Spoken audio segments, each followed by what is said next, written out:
Hello friends, आज के video में हम दिसंबर 2013 का सेकंड पेपर देख रहे हैं। सबसे पहला क्वेश्चन है, लेवा लेवा तकनीक द्वारा बनाए गए किस फलक उपग्रह निम्नांकित किस भूगर्भीय युग की विशेषता है? तो यह है मध्य प्लीस्टोसीन की विशेषता। लेवा लेवा तकनीक मध्य प्लीस्टोन। अब इसमें जोड़ियाँ सम्मिलित करनी है।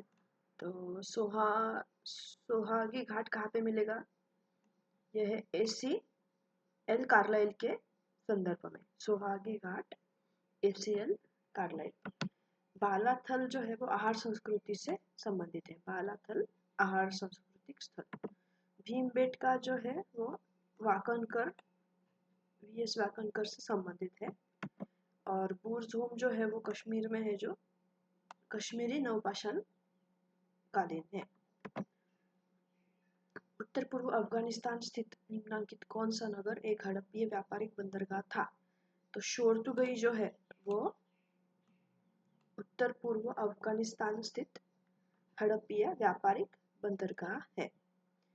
निम्नलिखित कौन सा बौद्ध ग्रंथ बिंबिसार के 500 पत्नियों का उल्लेख करता है? तो महावक्र जो है वो बिंबिसार के 5 पत्नियों का उल्लेख करता है।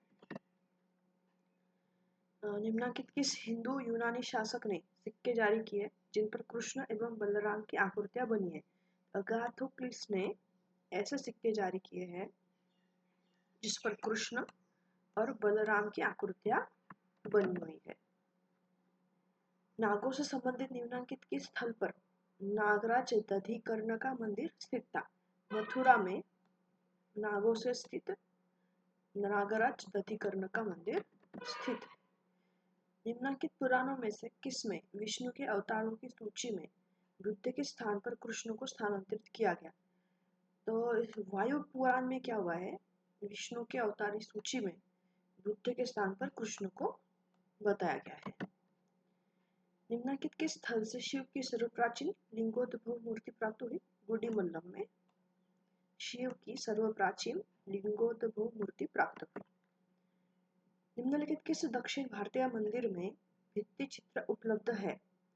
तो नर्तमलाई का जो विजयालय चोलेश्वर मंदिर है उसमें भित्ति चित्र उपलब्ध है। अब इसमें क्या करना है, हमें कालक्रम में लगाना है तिथि अनुसार। तो हमें तो पता है कि पाल शासक के जो स्थापक थे वो गोपाल है, तो सबसे पहले तो यही आएंगे गोपाल, फिर देवपाल आएंगे, फिर नारायण पाल और फिर राज्यपाल। तो ये उल्टा क्रम उन्होंने छाप दिया है, तो पढ़ लेते कि पहले गोपाल, फिर देवपाल, फिर नारायण पाल और फिर राज्यपाल। इसमें भी जोड़ियां सम्मिलित करनी है जो कि चिकित्सा शास्त्रीय ग्रंथ और उसके लेखक है। तो ये जो भानुमति ग्रंथ है वो चक्रपाणि दत्त ने लिखा हुआ है। भानुमति चक्रपाणि दत्त। शालिहोत्र लिखा है भोज ने। शालिहोत्र भोज ने लिखा है। वृक्षायुर्वेद लिखा है सूरेश्वर ने। वृक्षायुर्वेद सूरेश्वर। और चिकित्सा सार संग्रह जो लिखा है वो वंगसेन ने लिखा है। चिकित्सा सार संग्रह वंगसेन। इसमें भी जोड़ियां सम्मिलित करनी है। तो उदयन जेराल जो लिखा है वो चेयर ने लिखा है। उदयन जेराल चेयर ने लिखा है। करिकाल जो लिखा है वो चोल, करिकाल चोल। नेदियोन लिखा है पांड्य ने। नेदियोन पांड्य। और सिंह विष्णु पल्लवों ने। इसमें भी विधि संबंधित ग्रंथ और लेखक है। तो जीमुतवाहन लिखा है दाई भाग ने। जीमुतवाहन दाई भाग। गोविंदराज मनुटीका ने लिखा हुआ है। मनुटीका ये ग्रंथ गोविंदराज ने लिखा हुआ है। विज्ञानेश्वर ने लिखा है मिताक्षरा और देवन भट्ट ने लिखा है स्मृति चंद्रिका। इसमें से ये जो विज्ञानेश्वर और देवन भट्ट है वो काफी बार रिपीट हो चुके हैं। तो एक बार फिर से देख लेते हैं कि जीमुत वाहन जो है दाई भाग ने लिखा है। गोविंदराज मनुटीका, विज्ञानेश्वर मिताक्षरा और देवन भट्ट स्मृति चंद्रिका। इसमें भी जोड़ दिया मंदिर शैली और मंदिर का नाम। अब जो नागर शैली है वो ऐसा होता है कि शौनक का नीलकंठ महादेव मंदिर उस शैली में बनाया हुआ है। द्रविड़ जो शैली है वो एलोरा का कैलाशनाथ मंदिर द्रविड़ शैली में बांधा गया है। चालुक्य जो है वो लक्कुड़ी स्थित जैन मंदिर चालुक्य मंदिर शैली से बना हुआ है। और विजातीय जो है वो है पहाड़पुर स्थित मंदिर विजातीय। अब इसमें आर गलत है लेकिन ए सही है तो वो पढ़ लेते कि गुप्तोत्तर प्राचीन भारतीय कला शैलियों का नामकरण क्षेत्र विशेष में राज्य कर रहे राजवंशों के नामों पर आधारित है। बस यही सही है उसमें। अल्बेरोनी के अनुसार अंत्यज थे शूद्रों से भी निम्न लोगों के 8 शिल्पी संघ। अल्बेरोनी के अनुसार अंत्यज। अलबरी शासक जिसने दिल्ली सल्तनत में सिजदा पाबोस और नौरोज प्रारंभ करवाए वह था बलबन। सिजदा पाबोस और नौरोज प्रारंभ किया है बलबन ने। ये भी क्वेश्चन रिपीट हो चुका है। अब इसमें दोनों से व्याख्या भी सही है कि तुर्कों ने भवनों पर हिंदू शैली के अनुसार मानवीय एवं पशु आकृतियों को अंकित करने की परंपरा का अनुसरण नहीं किया। उन्होंने ज्यामितीय एवं फूल पत्तियों की आकृतियों और फलक पर कुरान की आयतों का अंकित किया। ये दोनों से व्याख्या भी सही है। अब देख लेते हैं कि जोड़ियां सम्मिलित करनी है। तो साहित्य रचना और लेखक है तो आदाब उल हर्ब व अल शुजात जो लिखा है वो लिखा है फक्र ए मुदब्बिर ने। आदाब उल हर्ब व उल शुजात फक्र ए मुदब्बिर। तबकात ए नासिरी लिखा है मिन्हाज सिराज। ये भी रिपीट हो चुका है। तबकात ए नासिरी मिन्हाज सिराज। फिर तारिक ए जहांगुशा जो लिखा है वो अता मलिक जुवेनी ने लिखा है। तारिक ए जहांगुशा अता मलिक जुवेनी। और तारिक ए फिरोज शाही लिखा है जियाउद्दीन बर्नी ने। तारिक ए फिरोज शाही जियाउद्दीन बर्नी। इसमें भी जोड़ियां सम्मिलित करनी है। तो इक्ताए तमलिक क्या होता था? वंशीय इक्ता होता था। इक्ता ए तमलिक वंशीय इक्ता। मजलिस ए खवलत जो है राजा और उच्च अधिकारियों के बीच गुप्त बैठक होती थी। मुजलिस ए खलवत। मुजलिस ए खलवत राजा और उच्च अधिकारियों के बीच गुप्त बैठक। महसूल क्या होगा? महसूल होगा प्रांत की कुल आय। और इक्ता ए इस्तिगाल क्या होगा? लघुकालिक फौजदारी। इक्ता ए इस्तिगाल लघुकालिक फौजदारी। शिकदार था परगना का स्तर सैन्य अधिकारी। शिकदार परगना स्तर का सैन्य अधिकारी। ये भी काफी बार रिपीट हो चुका है शिकदार। इसमें जोड़ियां सम्मिलित करने के लिए बोलते हैं कि उस काल की कुछ शब्द और उसका मतलब ये हमें याद होना चाहिए कि शिकदार का मतलब क्या है? परगना स्तर का सैन्य अधिकारी। अब इसमें दोनों से और व्याख्या भी सही है तो पढ़ लेते हैं कि मध्यकालीन भक्ति आंदोलन बौद्ध और जैन मत के मानने वालों को हिंदू धर्म से जोड़ने में सफल रहा। कारण सांस्कृतिक समायोजन की प्रक्रिया में जनजाति के अनेक लोग हिंदू जाति प्रथा में सम्मिलित हो गए। ये दोनों सही है और व्याख्या भी सही है। शेख नूरुद्दीन ने स्थापना की थी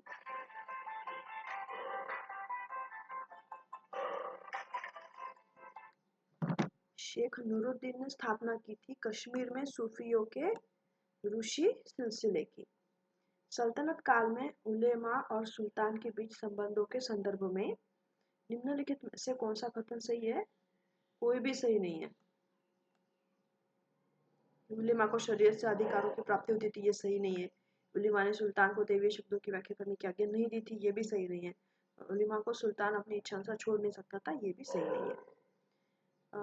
उस विदेशी यात्री की पहचान कीजिए जिसने बहमनी साम्राज्य का वृत्तांत दिया। ए निकितन बहमनी साम्राज्य के बारे में वृत्तांत देने वाला था ए निकितन। मध्य एशिया का कौन सा क्षेत्र अरबी भाषा में मावरुल नहर कहलाता था? ट्रांस ओक्सियाना को मावरुल नहर कहा जाता था अरबी में। निम्नलिखित में से हुमायूं के संबंध में कौन सा कथन सही है? सब सही है। पढ़ लेते हैं कि हुमायूं में क्या विशेषता थी।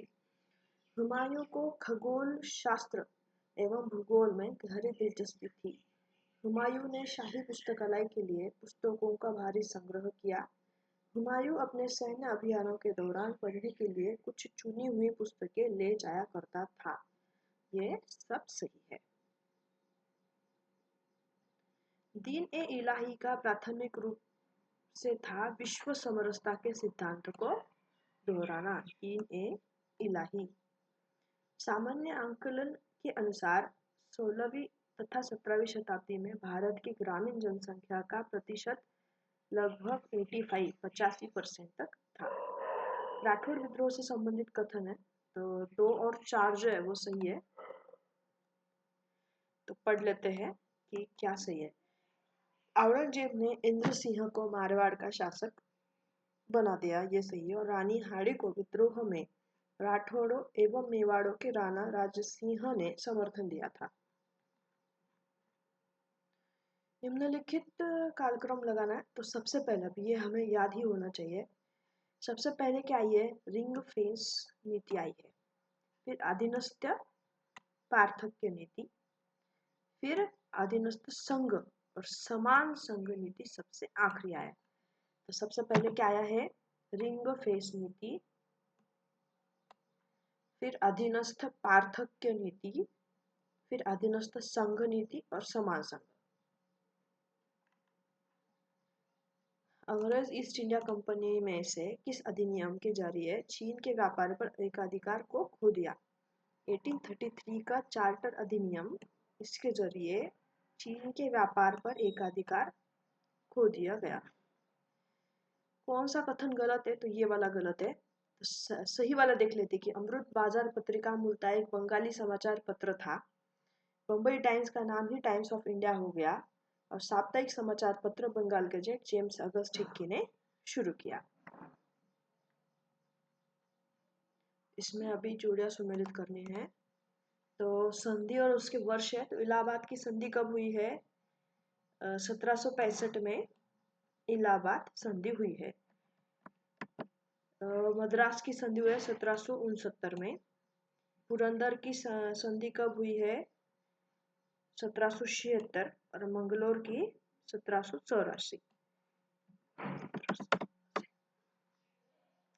असर्शन क्वेश्चन में सिर्फ ए ही सही है, वो पढ़ लेते हैं।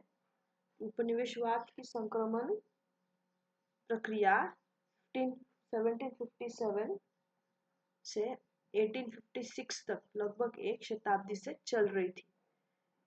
तो बस यही सही है कि उपनिवेशवाद के संक्रमण की प्रक्रिया का वर्ष है 1 साल, जो कि है 1757 से लेकर 1856 तक। 1857 के विद्रोह में कृषकों के भाग लेने का कारण, तो ये सारे कारण है, तो पढ़ लेते कि असाधारण रूप से उच्च राजस्व की मांग, राजस्व नीति ने कृषकों को ही नहीं अपितु देश के कुलीन लोगों का भी विनाश कर दिया और नई राजस्व नीति के लाभार्थी भी संतुष्ट नहीं थे। ये सारे कारण हैं कृषकों के भाग लेने के 1857 के विद्रोह में। अब इसमें जोड़ियां सम्मिलित करनी है, तो देख लेते हैं कि सर सैयद अहमद खान की मृत्यु जो है वो कब हुई है? 1909 में हुई है। सर सैयद अहमद खान की मृत्यु 1909। मदनलाल धिंगरा ने लंदन में कर्जन वैली की गोली मारकर हत्या कर दी, वो हुआ है, एक बार फिर से देख लेते हैं कि सर सैयद अहमद खान की मृत्यु हुई है 1898 में। मदनलाल धिंगरा ने लंदन में कर्जन वैली की गोली मारकर हत्या कर दी, वो हुआ है 1909 में। चापेकर बंधु ने क्रूर प्लेग आयुक्त रेंट को एस्टर की हत्या कर दी, यह हुआ है 1897 में। और जॉर्ज 5 के सम्मान में दिल्ली में राज्य सिंहासन दरबार आयोजित किया गया था 1911 में। अब इसमें ये भी याद रखना पड़ेगा कि किसने किसको मारा था, तो क्योंकि ये भी जोड़ियां सम्मिलित करने में आ गया है कि ढींगरा ने कर्जन विली की हत्या कर दी थी, चाफेकर बंधु ने रैंड और आइस्ट की हत्या कर दी थी। ये भी पता होना चाहिए और वर्ष भी पता होना चाहिए। तो एक बार फिर से देख लेते हैं कि सर सैयद अहमद खां की मृत्यु हुई है 1898 में।